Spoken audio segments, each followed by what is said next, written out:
К общественному контролю за ростом цен подключились и волонтеры Коми. Они подготовили специальные листовки с инструкцией для жителей, куда следует обращаться при подозрении на необоснованное завышение стоимости продуктов в магазинах. Таким образом, в столь непростой для страны экономический период наш регион подпадает под жесткий тотальный общественный контроль.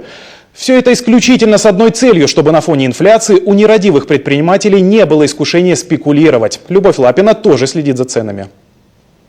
Общественная палата отмечает, сегодня уже всем понятно, что цены будут расти. На фоне слабеющего рубля от этого никуда не деться. Важно другое – не допустить спекуляций. Повышение должно быть обоснованным и планомерным. Сейчас активисты внимательно следят за процессом. На сегодняшний день самое главное, чего мы опасаемся, и, наверное, это должно быть находиться под контролем, не использовать ситуацию для обогащения.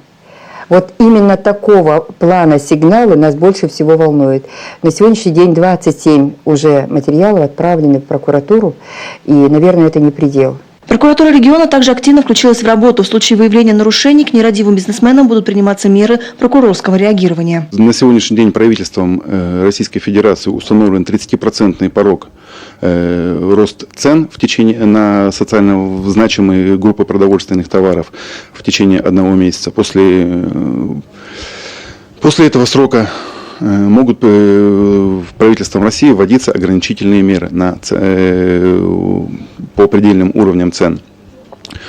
Кроме того, если в ходе наших проверок будут выявлены факты сговора поставщиков продуктов в целях поддержания монопольно высоких цен, мы можем отправить информацию в Федеральную антимонопольную службу для принятия мер реагирования в пределах их компетенции.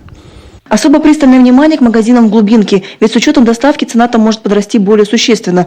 Сегодня общественным советам при муниципалитетах даны четкие инструкции. По любому факту, возможно, необоснованного повышения стоимости 40 жизненно важных товаров, сразу же начинать проверку. Волонтеры Коми уже подготовили листовки с телефоном, где принимают информацию о росте цен. В нашей организации много активных людей, не безразличных к судьбе республики, не безразличных к судьбе нашего населения.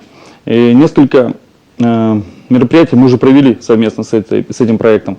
Следующим этапом стало листовки, которые мы будем раздавать на улицах.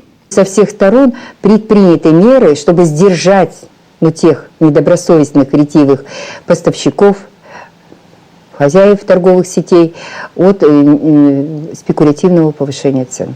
Обращение с фактами спекуляции можно оставить и в социальной сети, специально созданной группе Общественной палаты. Кроме того, под крылом уже Федеральной общественной палаты открыта единая для всей страны горячая линия. Любовь Лапина, Василий Янин, Евгений Ершов, Павел Фетисов, телеканал Юрган.